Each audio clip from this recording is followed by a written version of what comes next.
बिस्मिल्लाहिर्रहमानिर्रहीम। अस्सलाम वालेकुम नाज़रीन, आप देख रहे हैं 92.8 विद सादिया अफसाल।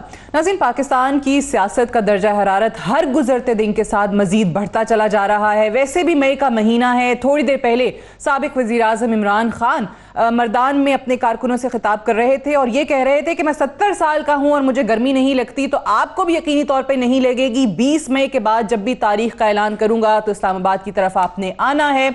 और ये भी कहा कि सिर्फ और सिर्फ हमें इंतखाबात, फौरी इंतखाबात ही नहीं चाहिए बल्कि साफ और शफाफ इंतखाबात चाहिए। और आज चीफ इलेक्शन कमिश्नर को भी आड़े हाथों लिया और कहा कि इसकी मौजूदगी में ये इंतखाबात नहीं हो सकते। और चीफ इलेक्शन कमिश्नर को भी मुतनब्बे किया कि उस वक्त से डरो जब आवाम तुम्हारा भी घेराव करें। एक तरफ तो ये सूरत हाल है, फौरी इलेक्शन का मुतालबा है PTI का, साथ ही साथ PMLN जो कि हुक्मरान जमात है, दीगर जमातों के साथ जिसमें पाकिस्तान पीपल्स पार्टी और दीगर जमातें भी उनके साथ बैठी हैं, उनके अंदर भी दो बयानी इस वक्त नजर आ रहे हैं इलेक्शंस को लेके। मरियम नवाज और नवाज शरीफ साहब जो हैं वो इस बात के हामी हैं कि फौरी इलेक्शंस हों और इसीलिए लंदन में आजकल बैठक भी लगी हुई है, जिस पर ऑब्वियसली एतराज है कि अगर पाकिस्तान की हुकूमत ने मामलात लंदन में बैठकर ही चलाने हैं तो फिर फर्क क्या है। पहले जिस तरीके से MQM को लेकर बहुत ज्यादा बातें की जाती थी, आजकल पाकिस्तान तहरीक इंसाफ ने PMLN को उस लंदन वाली MQM के साथ मिलाना शुरू कर दिया है। और साथ ही साथ जो महंगाई का बड़ा मामला है, सबसे ज्यादा मुश्किल तो इस हुकूमत के लिए वो बना हुआ है। डॉलर जो है पाकिस्तान की तारीख में पहली बार 193 रुपीस तक जा पहुंचा है। साथ ही साथ साबिक वजीर आज़म इमरान खान ने भी आज कुछ ट्वीट्स की हैं जिसमें स्टॉक मार्केट के हवाले से, शरह सूद के हवाले से और मईशत की जो गिरती हुई सूरत हाल है उसके हवाले से बताया है। और एक बड़ी अहम बात उन्होंने लिखी है कि मैंने और शौकत तरीन ने, जो कि हमारे साबिक वजीर खजाना हैं, कि न्यूट्रल्स को मुतनब्बे किया था कि अगर साजिश कामयाब हुई तो पाकिस्तान की जो मौशी ये जो बहाली हुई है ये डूब जाएगी और अब यही सब कुछ हो चुका है। तो न्यूट्रल्स जो है वो उन्होंने कोट अनकोट इसमें लिखा है। तो ये क्या इमरान खान साहब जो है कहना चाह रहे हैं, किंग को कहना चाह रहे हैं, क्योंकि न्यूट्रल तो आजकल हमारे इदारे हैं जिसका मुतालबा खुद हमारी सियासी जमातें करती रही हैं। बहरहाल इसी पे बात करेंगे। आज प्रोग्राम में हमें ज्वाइन किया है सेनेटर मौला बख्श चांडियो साहब ने, सीनियर रहनुमा पाकिस्तान पीपल्स पार्टी के, और ज्वाइन किया है हसन खावर साहब ने, सीनियर रहनुमा पाकिस्तान तहरीक इंसाफ के। बहुत शुक्रिया आप दोनों का। चांडियो साहब, आप ही से आगाज़ करूँगी।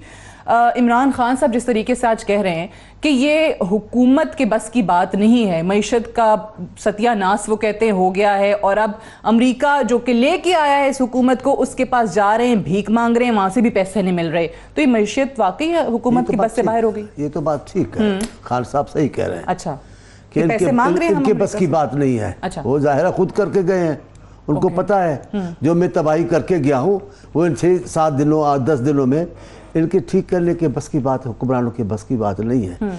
जितनी भी बातें मैशत के मुतल्लिक हो रही हैं, कितने दिन हुए इस हुकूमत को, उनको हटाए, सारी जिम्मेदारी खान साहब की हुकूमत पर ही आएगी। बट पीपल्स पार्टी की बात नहीं करते, चले PMLN की बात करते हैं। PMLN कहती थी कि हम जैसे ये हुकूमत जाएगी, यानी खान साहब की दूसरी हुकूमत आएगी, डॉलर 160 पे आ जाएगा। आप ठीक कह रही हैं, लेकिन मैं इस वक्त इल्ज़ाम तराशी इसलिए नहीं करना चाहता उन पर कि वो आए हैं, हमने कोशिशें की, ये हुकूमत गई जी। अब मैं ये नहीं कहता कि जाहिर है तमाम बातों में हमारी शिरकत हो जाएगी, लेकिन हम देख रहे हैं तो, लेकिन ये 10-15 दिन में आकर कहना कि तबाही इन्होंने की है, तबाही तो आप कर गए हैं। वो कहते हैं हम तो 178 पे छोड़ के गए थे। अब जो भी है, लेकिन आप वो जमाना याद कर लें, एक आदमी, एक इदारा, एक तज्जिया निगार बताया जो कहते थे इस हुकूमत की, इमरान खान वाली हुकूमत की सबसे बड़ी ज्यादती तबाही महंगाई है।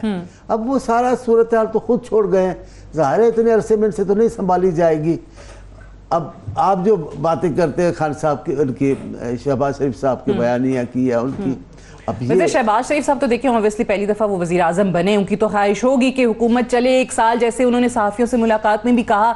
लेकिन मरियम साहिबा ने जो कहा है कि हम क्यों पिछली हुकूमत का बोझ उठाएं, उनकी कारकर्दगी का फौरी इलेक्शन कराएं। नवाज शरीफ साहब की भी ख्वाहिश है, पीपल्स पार्टी भी शहबाज शरीफ साहब के साथ खड़ी है। आप कहते हैं इस्लाहात हो, फिर देखेंगे, मुद्दत पूरी करेंगे। हमारा ये नहीं है कि हर हाल में हम हुकूमत में रहेंगे। अच्छा। हमने हुकूमतें देखी हैं, हमें इतनी बेचैनी नहीं है हुकूमत के देखने की, हमने देखी है।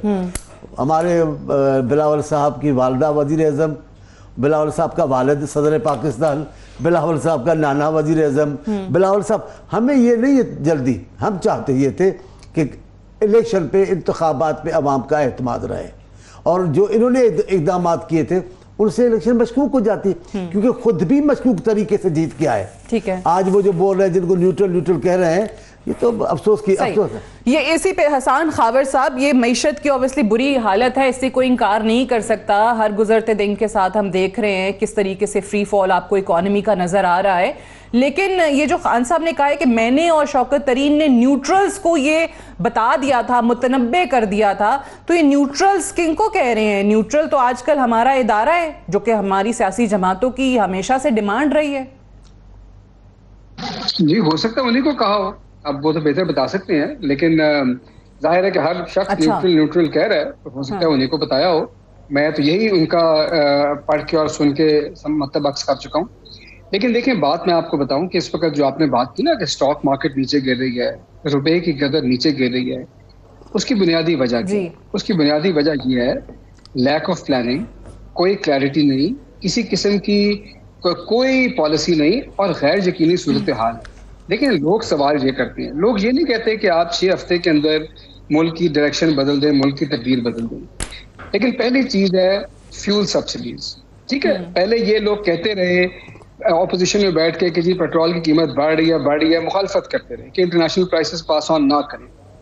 फिर खान साहब ने बहुत बड़ी सब्सिडी दी, मुश्किल फैसला किया, उस पर भी एतराज करते रहे। अच्छा, आज जब खुद हुकूमत में आप मुझे बताएं कि 6 हफ्ते में ये क्लैरिटी मिल सकी है कि इन्होंने फ्यूल सब्सिडी खत्म करनी है या नहीं करनी। मिफ्ता इस्माइल साहब एक बात करती है, दूसरा कोई और बात करता है। पूरा मुल्क जो है वो कंफ्यूज है कि भाई आप सब्सिडी के हक में है, खिलाफ हैं, हटानी है नहीं हटानी, IMF के पास जाना है नहीं जाना।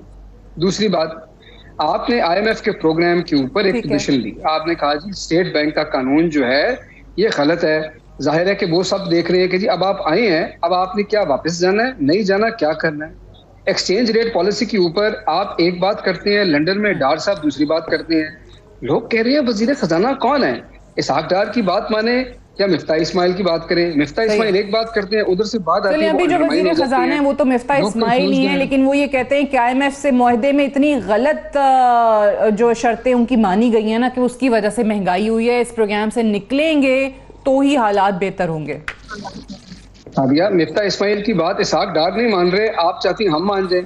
वो कहते हैं $8 अरब हो गया, वो कह रहे हैं कोई $8 अरब नहीं हुआ, जिसकी बात उनकी अपनी पार्टी नहीं मान रही। आप ऑपोजिशन से क्या तवक्को करते हैं कि वो उनकी बात मान जाए? और फिर आप मुझे ये बताएं कि ब्लेम गेम ये वो सारे करते हैं। भाई आप ये तो बताएं आपका प्लान क्या है? आपने को प्लान दिया, अभी तक 6 हफ्ते हो गए, प्लान नहीं। और आपको सबको पूरे मुल्क को पता है कि प्लान क्यों नहीं है। इनका प्लान बुरा हो सकता है, नहीं बुरा हो सकता, वजह ये है कि फैसला करने वाले कई हैं, डोरियां हिल रही हैं लंदन से, सारे जाके लंदन में उनके घुटनों में बैठे हुए हैं बड़े मियाँ साहब के कि जी हमें बताएं क्या करना है। इसलिए मुल्क जो है वो स्टैंड स्टिल के ऊपर है और मुल्क को एक तमाशा बना दिया है। ये बनने का शौक तो था वज़ीर आज़म शहबाज शरीफ साहब को, लेकिन फैसले तो वहीं से होने थे, वहां के फैसले और आ रहे हैं, इधर की टीम और बात कर रही है। कोई प्लान नहीं था, कोई प्लान नहीं था जो कि अभी तक इकोनॉमी के हवाले से आप कहते हैं कि हुकूमत का सामने नहीं आया है। लेकिन चांडियों साहब, ये सवाल जो अभी हसन खावर साहब उठा रहे हैं या पूरी PTI उठा रही है, ये मेरा भी आपसे सवाल है कि ये ऑब्वियसली आपके इत्तेहादी हैं PMLN वाले, लेकिन लंदन से इस तरीके से हुकूमतें चलती हैं कि वहाँ पूरी काबीना जाके बैठ जाए, हिदायत ले। हमारा एक भी वजीर नहीं गया है। नहीं, आपका नहीं गया, हमारा वजीर लेकिन आपके साथ तो बैठे ना, हुकूमत तो है PMLN। कबूल करता हूँ। अब हमने पार्टियां जम नहीं की, पीपल्स पार्टी नून लीग में जम नहीं हो गई। पीपल्स नून लीग का कायद पीपल्स पार्टी का कायद नहीं है, एक इत्तेहाद है, उसमें उन्होंने की अपनी, ये ठीक है, तनकीद हो सकती है, लेकिन मैं ये कहता हूँ ये सारी जिम्मेदारियां जो आप डाल रहे हैं कि पॉलिसी नहीं है, प्लान नहीं था, 3.5 साल में इनका कौन सा प्लान था? 3.5 साल में इन्होंने क्या किया था? इन्होंने कब बताया था कि हम भैंसे और गाय बेचकर मैशियत ऊपर करेंगे? इन्होंने कब बताया? सारी जिम्मेदारी, अभी मैं क्या क्या बैठ के आपको बताऊं, 3.5 सालों में आने से पहले इन्होंने क्या वादे किए थे, 3.5 साल में इन्होंने कौन सा वादा पूरा किया? मैं कल भी टीवी पे कह रहा था, खुदा के वास्ते हम इस हुकूमत पर, मेरे पे तो नहीं, इस हुकूमत पर की जरूर करें, पर आप भी तो बताएं, आपने वजीर आजम हाउस में कौन सा इदारा खोला है? आप भी तो बताएं कौन सा वजीर आला हाउस किराया है आपने? आप भी तो बताएं, आपने कौन सा लोगों को प्रोटोकॉल छोड़ दिया, आप बताएं ना। आपके कर्जे, आपके 3.5 साल कर्जे पूरे पाकिस्तान की तारीख के कर्जों से ज्यादा है। आप क्या बात करते हैं? अच्छा, वैसे चांडियो साहब एक ऑब्वियसली आप उस पर ज़्यादा बेहतर अपनी राय दे सकेंगे, लेकिन ऑब्वियसली हम भी, हसन खावर साहब इस बात के गवाह हैं, इनको प्रोग्राम में बिठा के, पूरी पीटीआई को बिठा के हम ये इनके परफॉर्मेंस पे तनकीद ही किया करते थे। इनका ग्राफ अगर यहाँ से यहाँ नीचे आ रहा था इनकी कारकर्दगी की वजह से, तो तहरीक अदम एतमाद के कामयाब होने के बाद वो और ऊपर जा रहा है, जलसे हो रहे हैं, लोग निकल रहे हैं, जिसको ये ऑब्वियसली साजिश का नाम देते हैं। अब वो तो पता चलेगा जो मुबैना साजिश है या आप लोगों की तहरीक अदम एतमाद की कामयाबी है। तो आपको नहीं लगता कि आप लोगों ने वाकई वो ग्राफ उनका वापस ऊपर पहुंचा दिया है? आपकी बात दुरुस्त है और मरियम नवाज साहिबा भी बोलती हैं। मेरे ख्याल में पीपल्स पार्टी का भी ये ख्याल होगा कि उनके बहरान को हमने अपने गले में डाला है। ठीक है, लेकिन क़यादतें मुल्क की हालात देखती हैं, क्या है मुल्क के अंदर, मुल्क के बाहर क्या है। बड़े मुश्किल फैसले करने पड़ते हैं क़यादतों को। ऐसे ऐसे बहरानों में क़यादतें आती हैं और यही अच्छी क़यादत की निशानी है कि मुल्कों के बहरान में आते हैं और बहरान हल करते हैं। अब इस बहरान से निकालेगा कौन? अल्लाह ताला हमारी क़यादत जरूर निकालेगी। ये क्या बात हुई?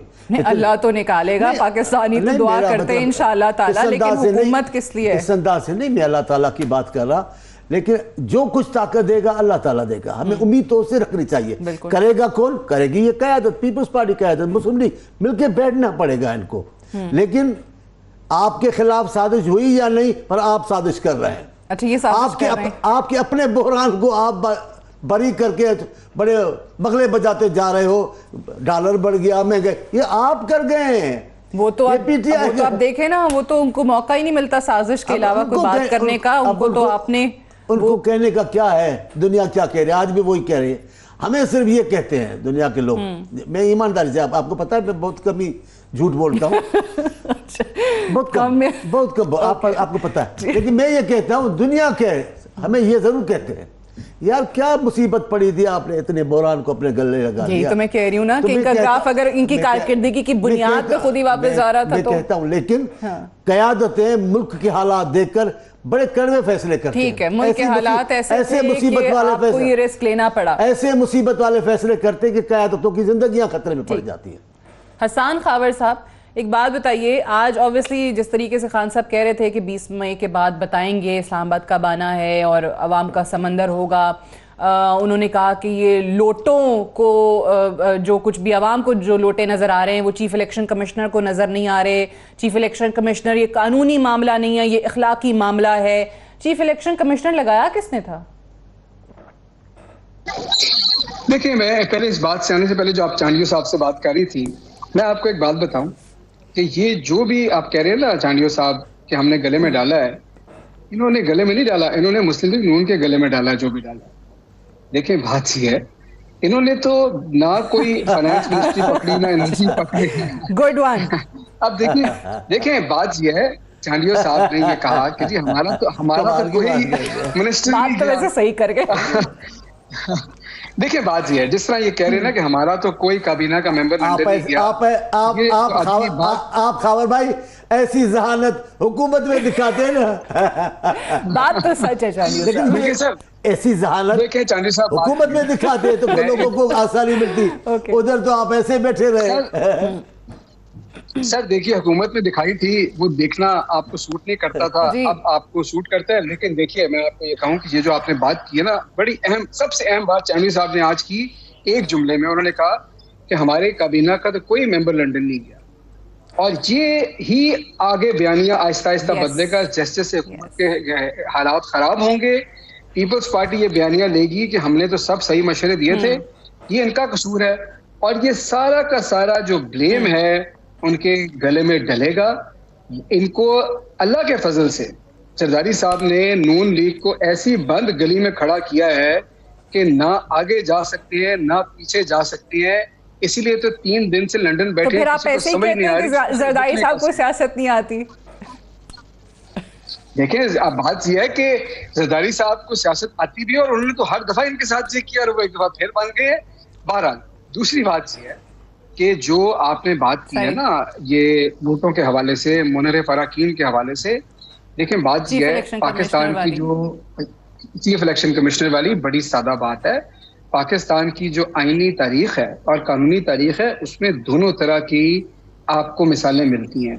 ऐसी चीज़ें भी हैं जहां पर बोल्ड और जुर्रतमंदाना फैसले लिए गए, और ऐसे फैसले भी मिलते हैं जहां पर कानूनी और आईनी तावीलें निकाल कर गलत काम को जस्टिफाई किया गया। आप इलेक्शन कमीशन के फैसले देख लें कि तारीख की किस साइड पे फॉल करते हैं। मेरा ख्याल है कि इसमें किसी को कोई कंफ्यूजन नहीं कि वो क्या कर रहे हैं। और खान साहब ने बड़ी सीधी बात की है, उन्होंने कहा है लेकिन कि देखिए भाई हसन आपका खावर काम साहब, ये नहीं है कि आप कानूनी बात बहाने ये है, ठीक है आपका मौकफ, पीटीआई का मौकफ उनको उनके हवाले से है, बट मेरा बड़ा सादा सा सवाल है कि उस वक्त तो ऑब्वियसली कायदे ऐवान और कायदे हिज़्ब इख्तिलाफ मिल के लगाते हैं ना, ये अपॉइंटमेंट्स जो होती हैं उनकी मर्जी मुशावरत से होती हैं।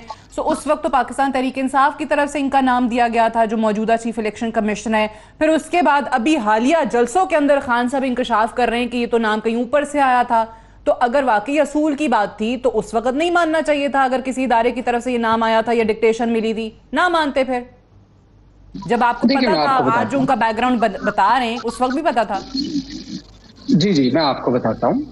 पहली बात यह है कि जिस तरह अब आज की हुकूमत जो कल की ऑपोजिशन थी वो चेयरमैन नैब की मुखालफत करते रहे, हालांकि उन्होंने खुद लगाया था। इसी तरह जिधर से भी नाम आया ये फैसला हुकूमत वक्त का था उस वक्त की। लेकिन देखें ये जो पॉलिसी है ये कोई हमारी पॉलिसी कोई उस जात के या फर्द के खिलाफ तो नहीं है कि उनको शक्ल नहीं पसंद, ये तो रवैयों के खिलाफ है। आपका अपना लगाया हुआ शख्स भी अगर मुतअस्सिब रवैया अख्तियार करेगा तो उसके भी खिलाफ हो जाएंगे। अगर वो ऑब्जेक्टिव रहेगा, रैशनल रहेगा, अनबायस्ड रहेगा तो सपोर्ट करेंगे। इनका लगाया हुआ बंदा भी इंसाफ की बात करेगा तो हमें पसंद आएगा। ये जो स्टांस है ये रवैये के खिलाफ है, जानिबदारी के खिलाफ है। ठीक है, लेकिन बात वही है कि अभी जिस तरह खान साहब ने आज कह दिया कि चीफ इलेक्शन कमिश्नर के होते हुए तो साफ और शफाफ इंतखाबात हो नहीं सकते, तो दैट मीन्स कि इस्लामाबाद आके ना सिर्फ मुतालबा है कि फौरी इलेक्शन कराएं बल्कि चीफ इलेक्शन कमिश्नर को भी चेंज करें। तो आप लोग तो वो कौमी असम्बली का मैदान ही छोड़ के चले गए जहां पे जिनकी मुशावरत से होना था। तो चांडियो साहब ये अपॉइंटमेंट्स किस तरीके से होंगी? फर्ज करें कल को चेयरमैन नाब की नई तैनाती होती है, नया चीफ इलेक्शन कमिश्नर लगता है, कौन करेगा? मुझे माफ करें, बड़े अच्छी गुफ्तगू कर रहे हैं, मुझे अच्छे लग रहा है कि इनकी पहला कोई लीडर बात कर रहा है पीटीआई का जो जिसकी गुफ्तगू में बदतमीजी नहीं है। हसन खावर से बड़े सुलझे हुए आदमी हैं। मैं उनकी तारीफ कर रहा हूँ टीवी पे ताकि सब सुने, अच्छी बात को हम अच्छा भी कहेंगे, वरना इनके बात इनके कायद से लेकर इतने जो है सवाल गालियों के वो देते ही नहीं है जब शुरू। लेकिन ये खावर साहब बहुत अच्छे हैं, मुझे अच्छे लगे। मैं आपको ये गुजारिश करना चाहता हूँ, इन्होंने जो तकब्बर वाला रवैया अपनाया, इन्होंने जो बचकाना रवैया अपनाया, हुकूमत में ऐसा नहीं होता है। गुजर रहा हूं मैं अपोजिशन के लीडर को हाथ नहीं मिलाऊंगा, ये कोई वजीर आज़म का रवैया होना चाहिए? ये कायदे ऐवान का ये रवैया होना चाहिए? इसको हाथ नहीं मिलाऊंगा, उससे हाथ नहीं, इससे मशावरत नहीं करूंगा, उससे नाम नहीं लूंगा। तो वो हुकूमत तो नहीं कर रहे थे, वो तो मजाक कर रहे थे, बचकानी बात। और आज जो है वो इमरान खान साहब की वजह से भुगत रहे सब। ये सारी गलतियां तो आपने की हैं, काश आपको बात करनी चाहिए थी। कितनी भी दुश्मनी हो, है तो पाकिस्तान के सियासतदान, शहबाज से जो दुश्मनी हो सकती है, लेकिन अपोजिशन लीडर था, बिलावल साहब से दुश्मनी हो सकती थी, लेकिन वो इस मुल्क की बड़े में बड़ी पार्टी का कायद है। और शर्म की तो बात यह है कि आपको रवैयों में, ये जो आप कहते हैं रवैयों की बात है, दुरुस्त कह रहे हो, आपका रवैया ही गैर सियासी है। आज तक आप गैर सियासी हैं, आज तक जो आप इकदाम उठा रहे गैर सियासी है। आप बताएं, बिलावल साहब ने पहली तकरीर कौमी असेंबली में की, तमाम लोगों ने तारीफें की, आपकी जमायत के लोगों ने तारीफ की कि क्या शानदार तकरीर। ये होते हैं सियासी। आप मुशावरत करते हैं, बात करते हैं, खुद को साबित करते हैं कि आप पाकिस्तान के लीडर हैं, पीटीआई के हैं चेयरमैन, लेकिन पाकिस्तान के कायद बनकर बात करते तो तमाम बहरान हल हो सकते थे। ये दुश्मनियों में दूसरे मुल्कों को देखे, मैं आपको गुजारिश करूं, तुर्की में 3 बार ऐसा हुआ, तब्दीली आई, कहा गया कि फला आदमी आप, उन्होंने कहा नहीं जी गैर तरीके से ये आया, मैं नहीं बनूंगा वजीर आज़म। अगर आप भी तुर्की की तो बड़ी बातें करते, आप अगर सियासी रवैया अपनाते तो आज ये दिन पाकिस्तान को नहीं देखना पड़ता। आपने टोटल तकब्बर वाला रवैया। अब आप क्या कह रहे हैं, अभी मैं आपको बात खत्म करना चाहता हूं। खान साहब इस मुल्क की सियासत में जो तरीक़ेकार मुतारफ करवा रहे हैं, इंतशार पैदा हो जाएगा कि नहीं मान रहे भाई, सदर के कोई चाचे की ये हुकूमत है क्या? सदर ममलकत बैठा रहेगा? क्यों भाई बैठा रहेगा? आपकी पार्टी गई, आपको ऐवान ने आपके खिलाफ कौमी असेंबली ने रेजोल्यूशन पास किया है, गवर्नर है पंजाब का, मैं नहीं मानता। ऐसे होते हैं क्या? ऐसे हुकूमतें चलती हैं। आप जो रवैये खान, मैं आपको बता रहा हूँ, ये जो दस्तूर आपके जो रवाज खान साहब मुतारफ करा रहे हैं ना, ये पाकिस्तान को इंतशार की तरफ ले जाएगा। अल्लाह ना करे, ये अच्छी बात नहीं है। ठीक है। और अब मैं एक बात और कहना चाहता हूँ, अब बस एक बात और कहना चाहता हूँ, वो जरूर बात करूंगा।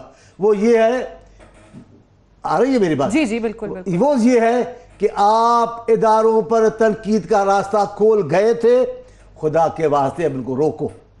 जिन इदारों पे आम आदमी नहीं बोलता था, मैं कह रहा हूं, मेरे कायद को कत्ल किया गया और जनरल जियाउल हक ने कत्ल करवाया, लेकिन हमने मजबूरी तौर पर इदारे को कुछ नहीं कहा, क्योंकि इदारा तो लाजिम रहेगा।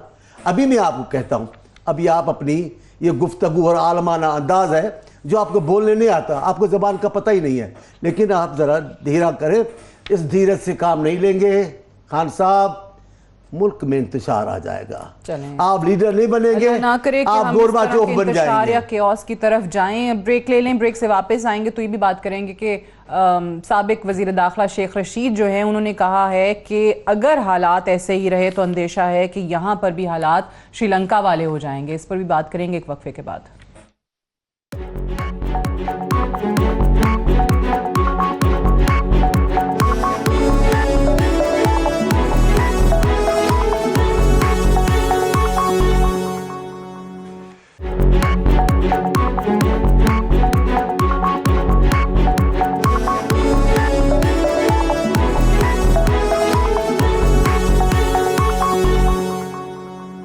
Welcome back. प्रोग्राम में एक बार फिर से खुशामदीद। पहले तो हसन खावर साहब, चांडियो साहब ने जो बात की ब्रेक पे जाने से पहले, उस पर आपका तबसरा जान लूँ। वो आपको मुतनब्बे कर रहे हैं कि जिस तरीके के बयानात आप दे रहे हैं, खान साहब जिस तरीके से वो कहते हैं कि अनारकी किया केओस की तरफ लेकर जा रहे हैं, या शेख रशीद जो बयान दे रहे हैं कि यहाँ पे भी हालात जो हैं वो श्रीलंका वाले हो जाएंगे, सो ये खुदा न खास्ता मामलात वाकई इस जानिब ना जाएं, जैसे उन्होंने कहा कि आप इदारों पर भी तनकीद शुरू कर चुके हैं।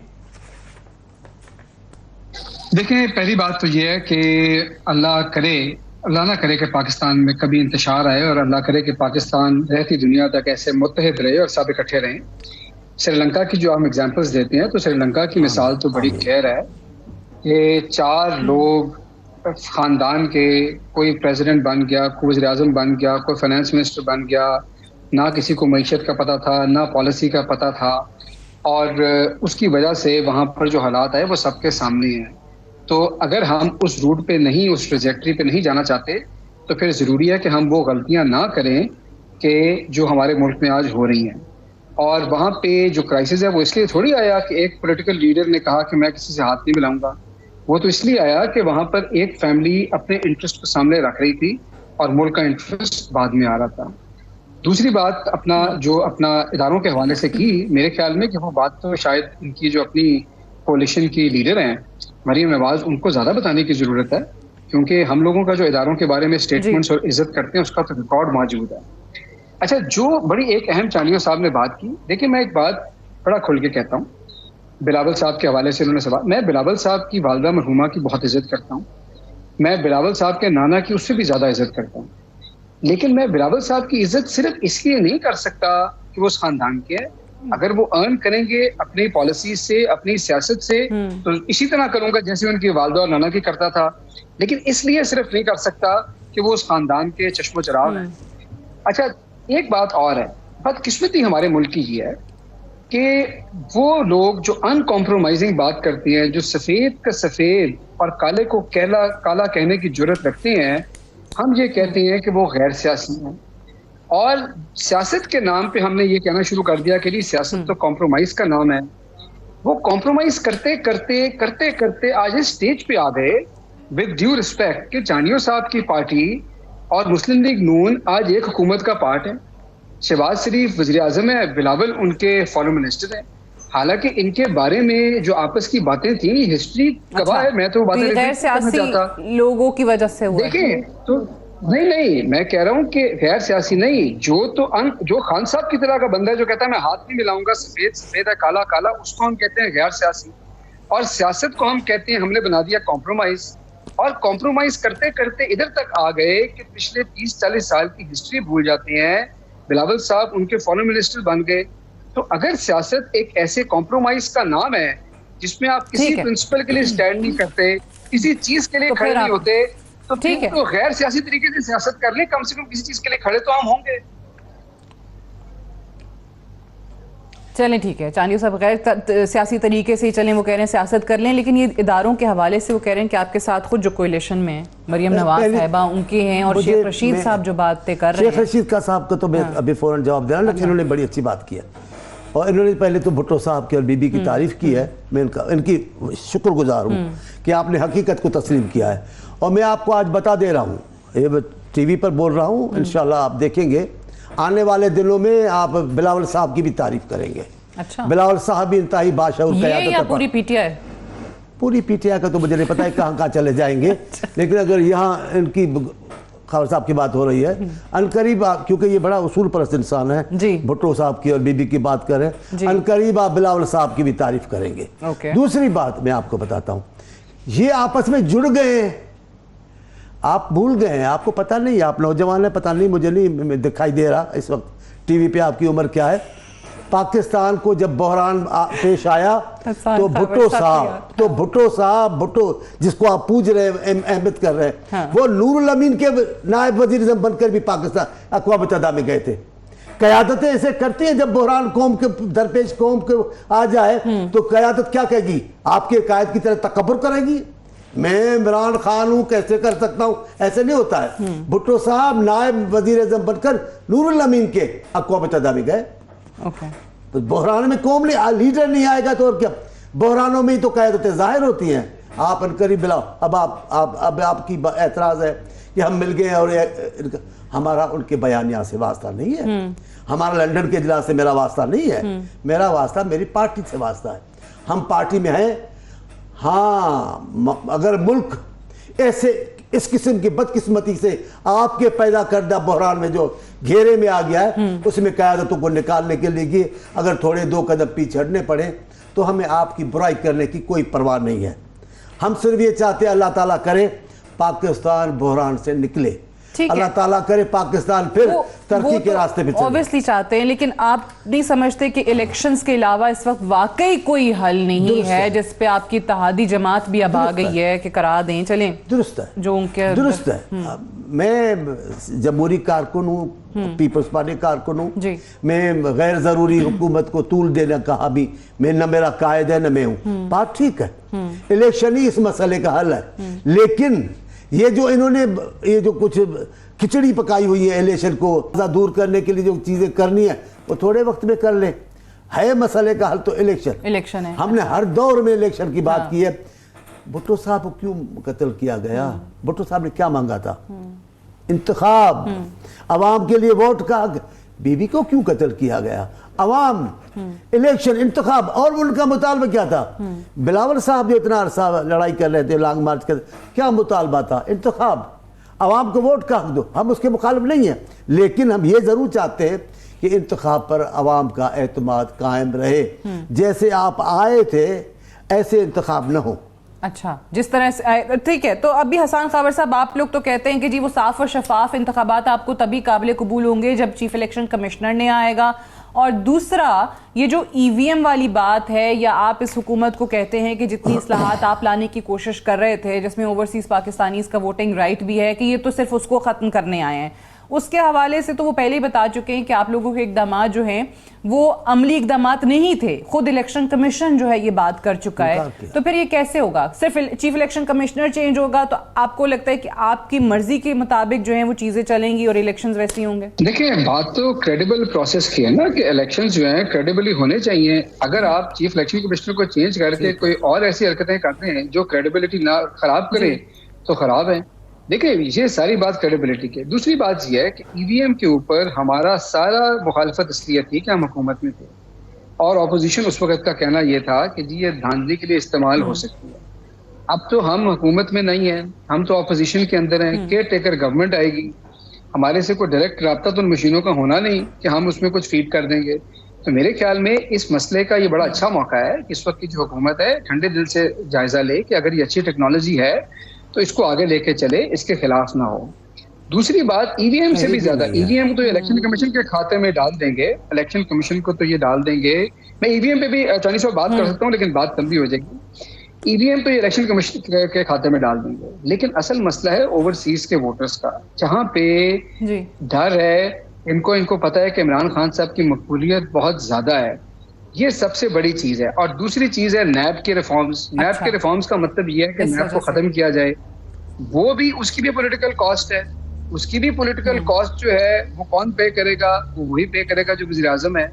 और ये शायद उससे कहेंगे हमारा हसन खाबर साहब, ये सारी चीजें देखें नैब रिफॉर्म्स, नया चेयरमैन नैब, नया चीफ इलेक्शन कमिश्नर, ये सारी चीजें उस वक्त ज्यादा बेहतर हो सकती थी जब आप लोग खुद पार्लियामान में मौजूद होते, कौमी असम्बली में मौजूद होते, वहाँ आप लोगों की तरफ से कुछ ना कुछ जो भी तजावीज़ हैं वो आती, क्योंकि आपने भी तो फिर इनके लिए मैदान खुला छोड़ दिया ना। फिर ये जो मर्जी वहाँ से तजावीज़ जो कानून है बनाते फिरें, जो मर्जी तरामीम करते फिरें, आप वहाँ होते तो एक पार्लियामान चलता अपोजिशन के साथ। नहीं, मैदान खुला तो नहीं छोड़ा, अब तो पूरा मुल्क मैदान बन चुका है। हर जगह, हर गली में जलसा, हर शख्स बाहर है, पूरा मुल्क ही मैदान बन चुका है। मैदान तो बड़ा हो गया है। दूसरी बात ये है कि ये हामी भरें, और जब आवाम के प्रेशर के अंदर आके हामी भरेंगे, रास्ते निकल आएंगे। लेकिन उस डायरेक्शन में जाना, उस पर हामी भरना ज़रूरी है। और ये समझना ज़रूरी है कि पाकिस्तान का जो मफाद है वो सबसे पहले है, और हमारे सियासी मफादात जो है वो बहरहाल उससे काम कर रहे हैं।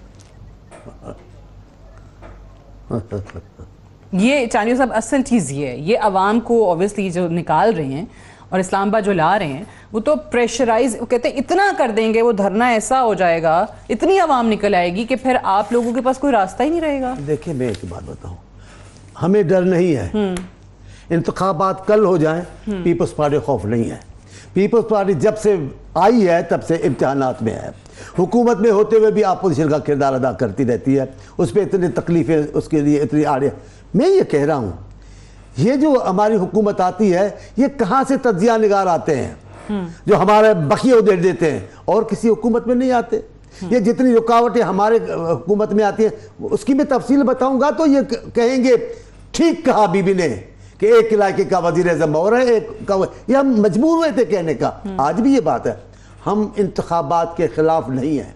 ठीक है, इंतखाब हो जाने चाहिए, कल होते हैं, आज हो जाए। पीपल्स पार्टी हर वक्त तैयार है। हम ये कहते हैं कि वो इकदाम जिनकी वजह से इलेक्शन पर बेएतमादी हो वो न की जाए, लेकिन ये बादशाह आदमी है। लेकिन कोई देखें, कोई दरमियान का रास्ता तो होगा ना। आप कहते हैं ईवीएम से होगा तो गलत होगा, और पाकिस्तानी को राइट दिया जाएगा तो गलत होगा, वो ऑपोजिट बात करते हैं। मैं आपकी बात समझ गया हूँ।